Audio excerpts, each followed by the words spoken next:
kiss for you.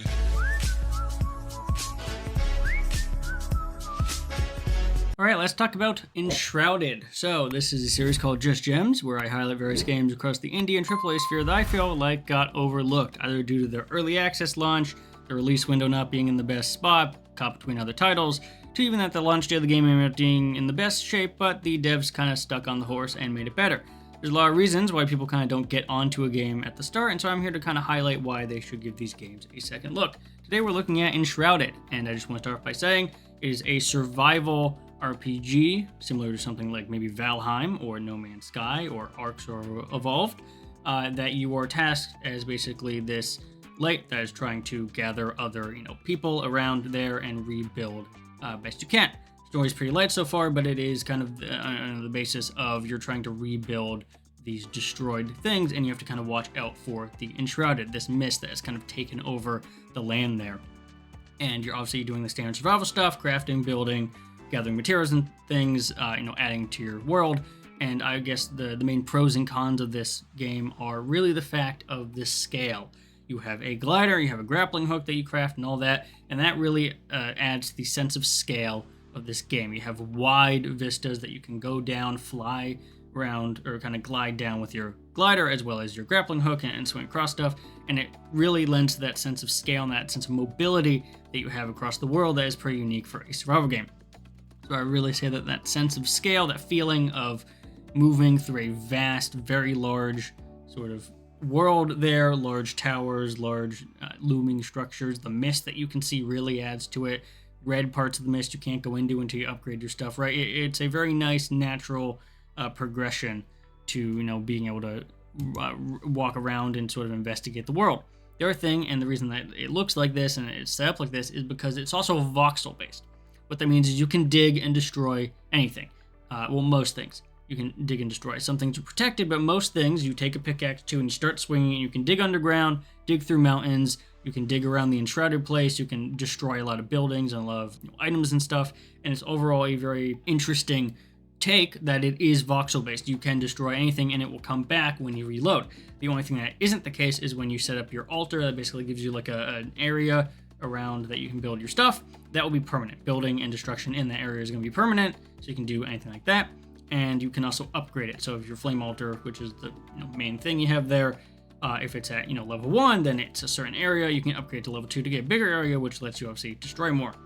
That voxel-based environment's pretty interesting, right? You can do things like dig holes, make monsters in the holes, chuck stuff at them, right? You can set it up for interesting environmental effects. You can choose bosses with it, right? And all that. And so I think that the voxel system is very good and works pretty well. On top of that, the building in this game is very good. I don't like building, so I'm not going to be good at it or showcase a bunch of things, but people in this game have really enjoyed the building, the quality of the building, the options you have, the snapping, the variety in terms of styles and functions and all that work really well in the game, and also look very nice, and so you can have endless amounts of kind of fun doing that. One thing I will say is that this is more on the RPG side of a survival RPG, and to the point where there's very little survival mechanics. There's obviously things you have to watch your health, you have to watch your mana. You want to kind of do the Valheim thing of adding, chairs and lamps and cookouts and things that kind of increase your warmth and your shelter ability and all that. But overall, you're going to be kind of sticking to the whole gathering and crafting and beating and kind of getting your companions, I guess, or partners, and putting them in your house, similar to something like Terraria a little bit, where you'll kind of go out here, find some person that's like a blacksmith, and you'll be able to take them and put them in your house, and then you'll have access to blacksmith stuff, right? That's kind of the loop there, as you're trying to gain access to, I think, 5 or 6 right now in early access people. These people will give you basically the next step of the campaign, right? So that's really good, and I kind of like that loop. The Enshrouded part, so obviously, a unique mechanic of this game is the Enshrouded. It's this mist, and you go into the mist, and you'll kind of be in this thing. It'll say, hey, you're 5 minutes in the mist, and if you get hit, or anything that decreases your timer, then it's going to decrease quicker, but you basically have to get out of the mist within that time or you die, right? You can get rid of the mist by clearing these wells, and these wells kind of dissipate some mist around it. But these are not going to be a guarantee. Your objective is not getting rid of all the mist. It's just, a thing you can do if you want to get rid of some mist. But It's ultimately kind of a time limit thing. If you have to go in the mist as quickly as possible, gain what you need to do, because there are materials in the mist that you're going to need that only show up in the mist, right? So that's kind of your reason to engage with it. You're going to need shroud wood. You're going to need the spores and the sparks and the cores and all that.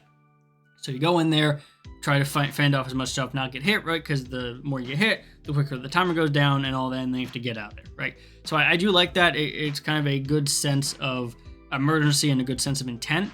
A lot of survival games kind of struggle with intent, but I'll get to that in a second. But overall, like, because survival games tend to struggle with intent, having something that's really good, like, hey, get in there, get out, just get what you need kind of thing, is a very nice setup that works naturally with the world they're building here. The last thing I'll talk about here is the fact that destruction in items is very important. So if you're just kind of looking for like a setup tip, you can destroy a lot of things. You can destroy beds and barrels and just anything you find with a pickaxe, and they will reward you with materials. So if you are, material hunting for things like metal scraps or for, string or wood or what have you, you can find a lot of that material by just destroying nearby bags or bean bags or tables or anything like that. You can destroy them and get materials that way. So that's just kind of a tip there, but it is a positive, right?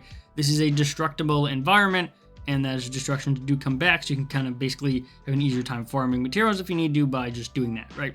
So those are basically the positives. The sense of scale, the ability to have a voxel-based landscape with destruction, the building, the enshrouded mechanics as well as the destructible items, and the kind of ease of that, right? You're also trying to, as I said before, find people, bring them back, and that whole campaign loop.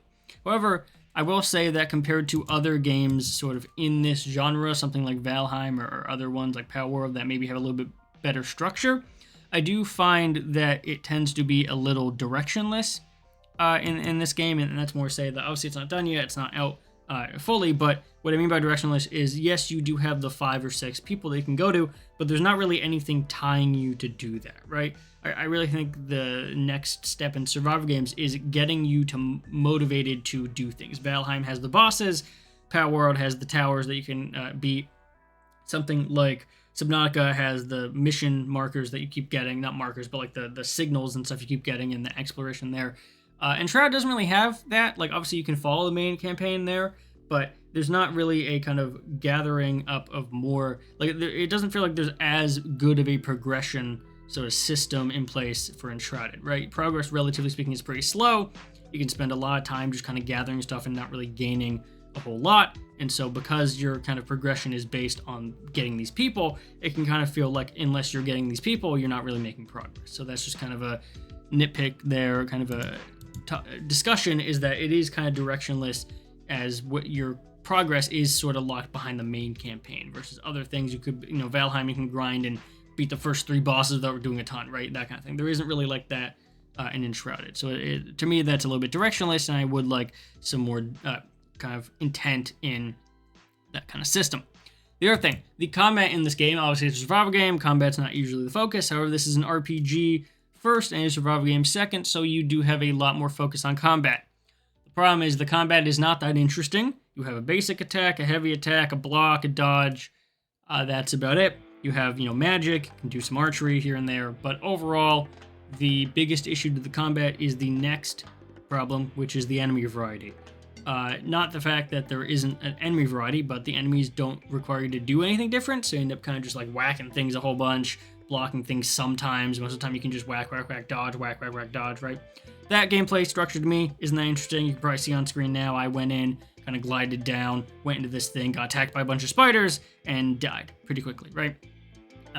And so to me, that's just kind of a thing where it's that combat system. I mean, maybe I haven't gotten something that I need to be getting, but overall, that combat setup is sort of meant for single target, and especially in this case, I got targeted by like 7 different things. Couldn't really do much about it, and so I kind of just died, right?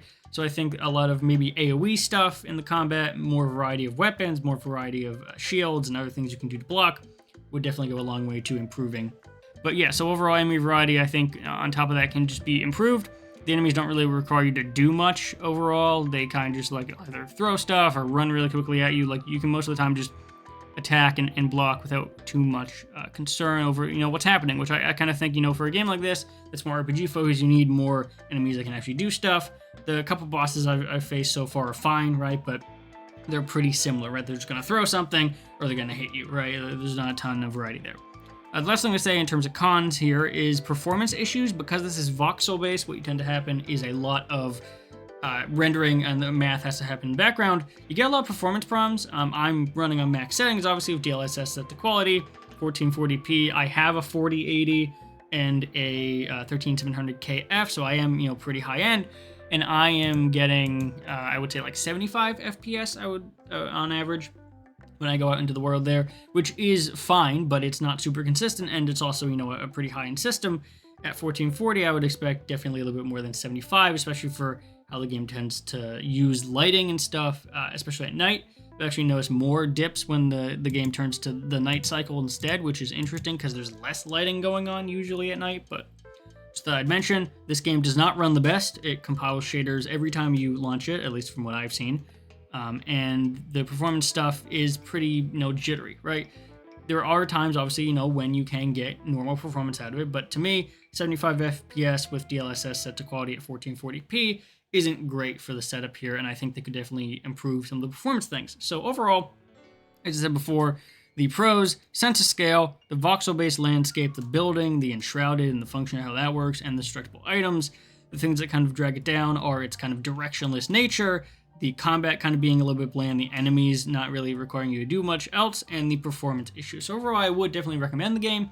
Right now it's in early access, and it's only available on Steam, but it will eventually go to other platforms when it kind of develops farther. Right now for early access, there's about like 40% of the content there, 50%, so whenever they add the rest of that would be good. But I do recommend the game, and I think the game is worth it. I just also, comparatively speaking, compared to other games in this genre, they do have a little bit of work to do when it comes to that sort of more directed focus. And that obviously, maybe they're not going for that, but I think that would definitely improve the game.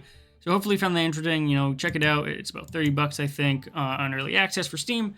It runs, decently well, I would say. I don't know if it's Steam Deck verified. I would think it probably has problems running on Steam Deck if it has problems running on my system, so just check that out for yourself. There's always improvements that can be made there. But yeah, if you enjoyed that and want to see more of these and want to see more of the highlights, then make sure to subscribe for Just Gems.